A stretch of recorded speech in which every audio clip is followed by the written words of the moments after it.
Hey, I'm Luke Evans, and welcome to a unique Dracula Untold experience. I had a great time bringing the Prince of Darkness to life, and now I can't wait to show you how it was done.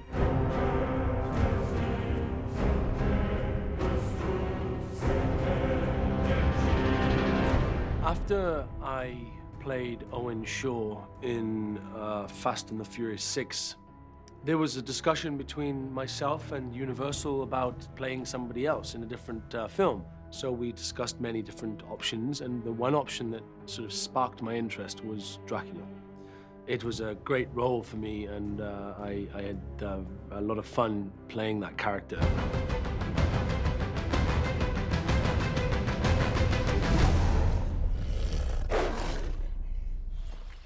I left it where I found it.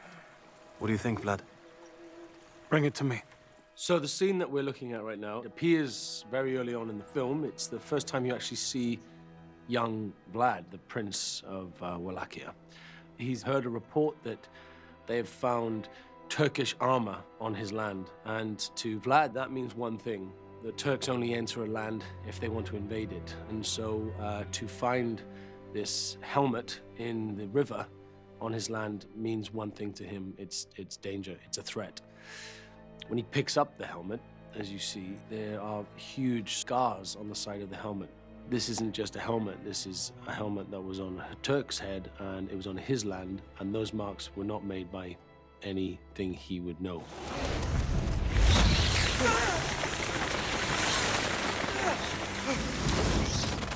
They're inside. How do you know? Bats don't come out during the day.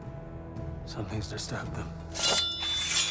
This scene is when Vlad and his two henchmen, for the first time, enter the cave of the Master Vampire. There's something in this cave, and I think Vlad is the only person that's brave enough to want to explore and investigate what's up there. They made 3 caves, and this cave was all about the tunnel walking into the cave. So there was a huge sort of staircase of stone covered in skeletons and skulls and armor. What he realizes as he walks down this corridor into this cave, that there's not just armor from the Turks, there's armor from many other regions in Europe. They enter the cave, and he loses 2 of his men within the space of 5 minutes. They get swallowed up by the cave and by the creature inside the cave, which is played by the wonderful, phenomenal actor, Mr. Charles Dance. He plays the Master Vampire, who we see a very small glimpse of in this scene, but nothing too much.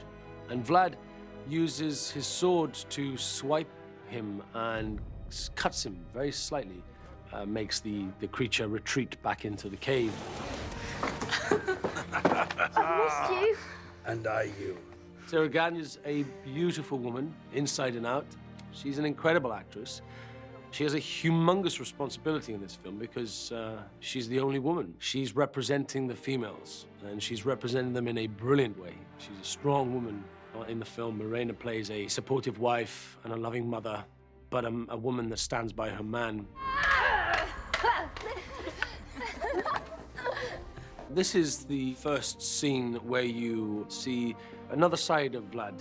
You see the family man. You meet his wife, Morena, and you meet his son, Ingress. It's a very important scene for the film because it sort of sets up the importance of the family to Vlad. And it's a lot of the reasons why he does what he does later on in the film is because of this love he has for his wife and his son.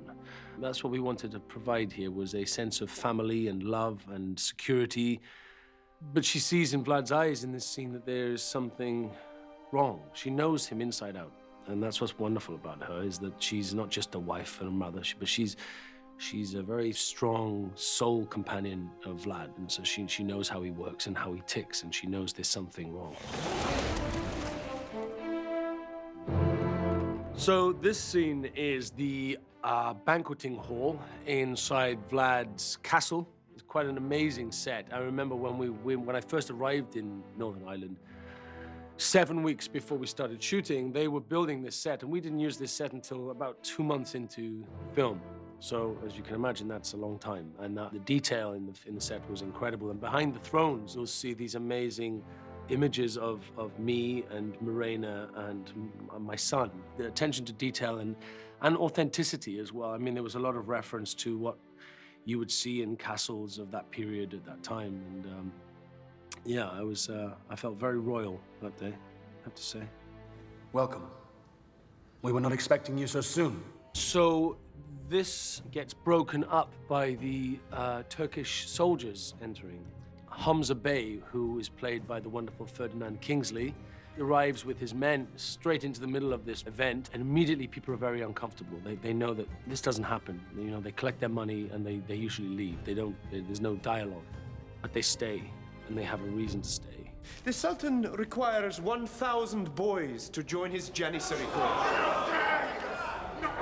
This happened to Vlad when he was a young boy. Him and his brother were sent by his father as a sort of peace treaty to be reared by the enemy.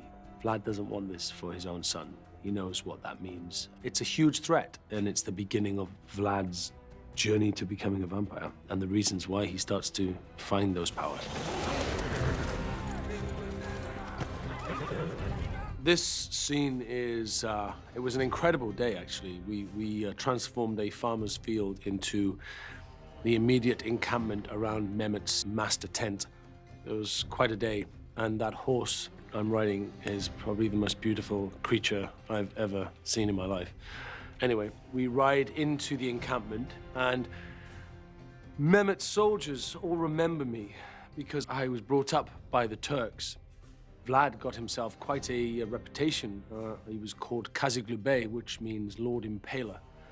He was a ruthless warrior, and they were scared of him. And the fact that he left the Turks to go back to his own country was a big deal. And now he's back in their encampment, so they have this fear of him, but also a respect of him, but also a sense of betrayal by him as well. So there's a lot of energy and electricity in this scene when I'm riding in on my horse.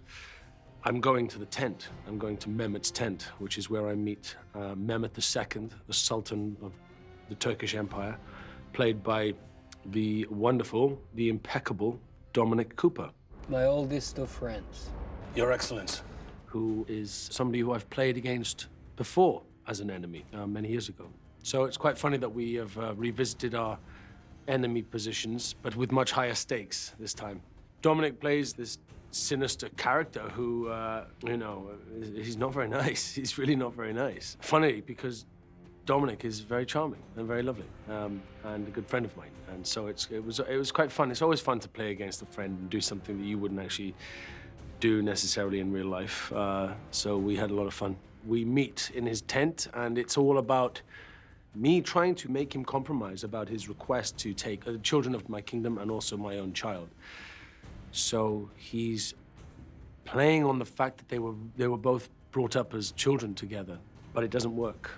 What's happened is Mehmet II has become the Sultan and has gained with that a grotesque amount of power and is a demanding human being. I count my soldiers by armies, my enemies by nations, and you? Not at all. And knows by doing what he's doing to Vlad and requesting these children is going to cause the annihilation of his people. Mehmet will be sending others soon enough. War will come.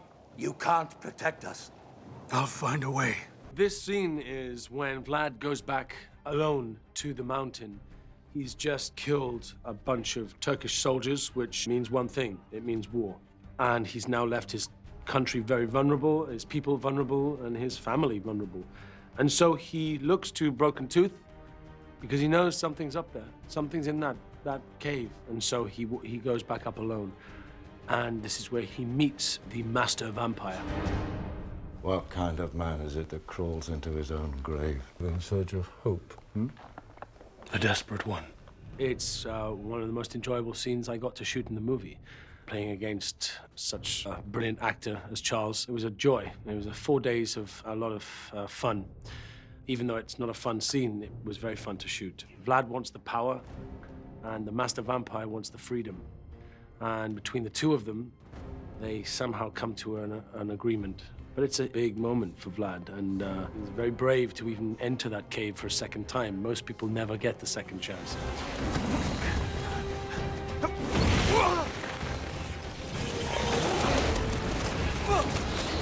Having to imagine yourself turning into a colony of bats is quite difficult feat.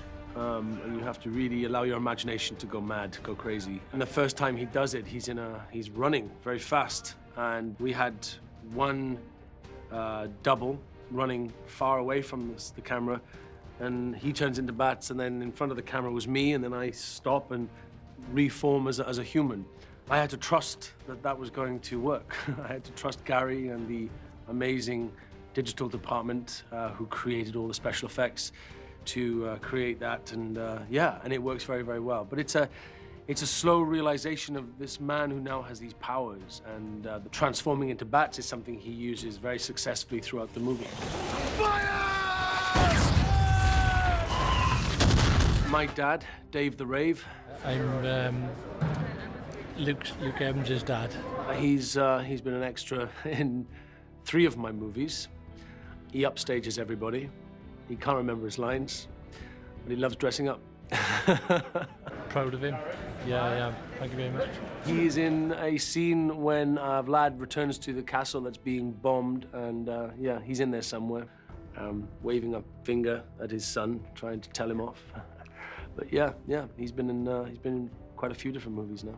Just enjoy watching it all going on. Yeah. It's a joy. I mean, days on set are long, and sometimes can be very boring, and lots of hanging about. And to look out and be acting and see a familiar face was joy, yeah. I hope he doesn't get bored too soon, and we'll do a few more movies before I'm done.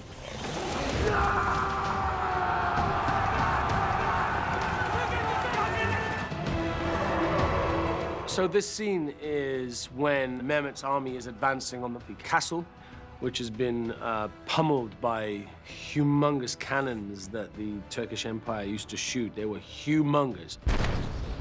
This fight was called Vlad versus 1,000, and it's basically that. It's me against, not 1,000, about 160 people. It took a long time to learn this choreography. It had to change a few times. We had to adapt it because of the camera angles. We had to give a couple of flares. We then wired somebody so that I could lift him off the floor and he would spin up into the sky. I felt very good that day. There's a lot of dialogue goes into scenes like this. They can be very dangerous. There's a lot of blades flying about, and so everybody needs to know exactly where they're going to be, what height, what speed the blades are coming at you. It's a huge amount of preparation. I've done a lot of this stuff in the past, but this one was really detailed. The credit goes to the wonderful stunt choreographer, Buster Reeves, who has choreographed some of the most iconic fights in cinema history in the last 10, 15 years, 20 years.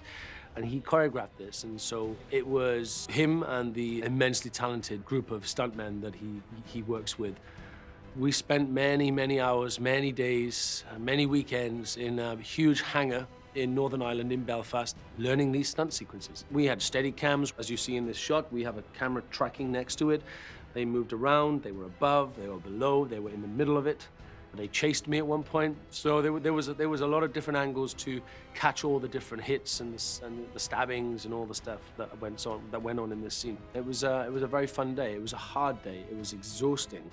But the finished product I'm very proud of, and it's quite nice to see the backstory and actually see behind the scenes in this, because you sort of see how it's all shot and how detailed some of the fight sequences are. It's all about accuracy, because where the camera is means where you punch and all that stuff. So yeah, it's great.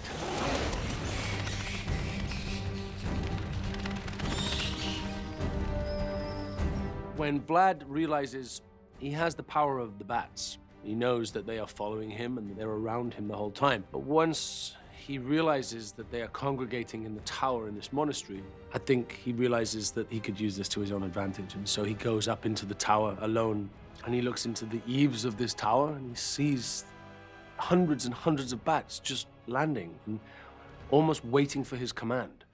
Below in the tower, lower down in the tower, Mirena and Ingarus, my wife and son, can see these millions of bats circling the tower and rising above, up to the top of it where I am. And he gathers these bats, and as he moves his hand, they move with him. And as he clenches his hand, they turn into a fist.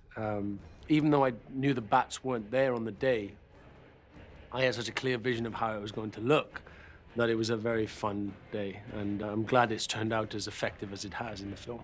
Bats have always been associated with vampires. It seems very right and just that we honor that historical connection between that wonderful creature and the most famous vampire of all.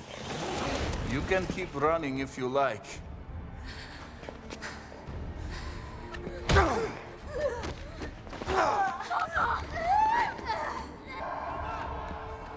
Marina. It's a very sad moment in the film, because everything Vlad has done to that point is for his family, is for his wife and his son and his people.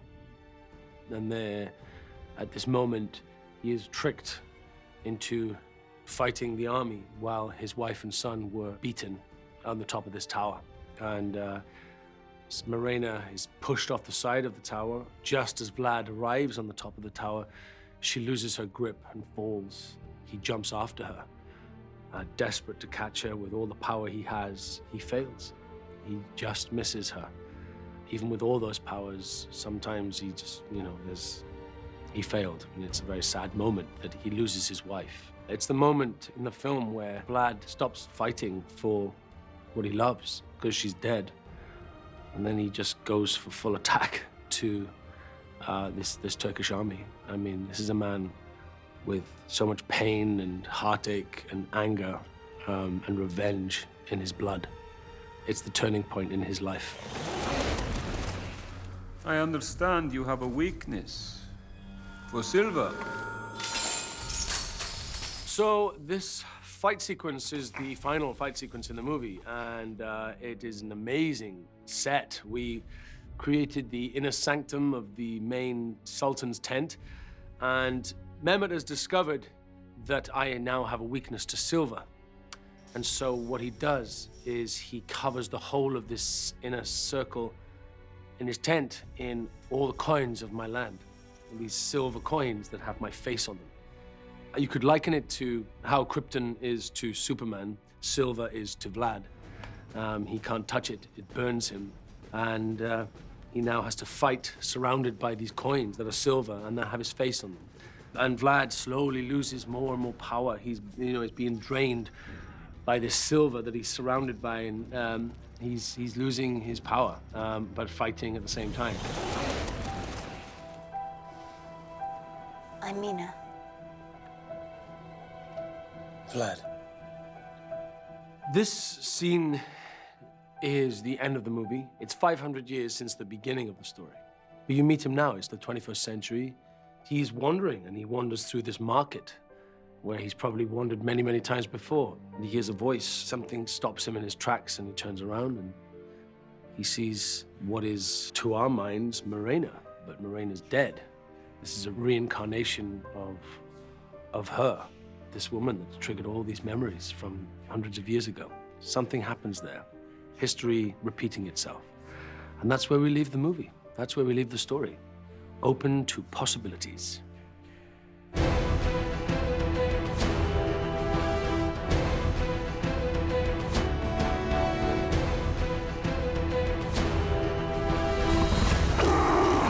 Thank you so much for joining me on this journey. I hope you learned a few things you didn't know before. Playing the origin of Dracula has been a dream come true for me, and I am so glad I got to share this with you. I hope you enjoyed it.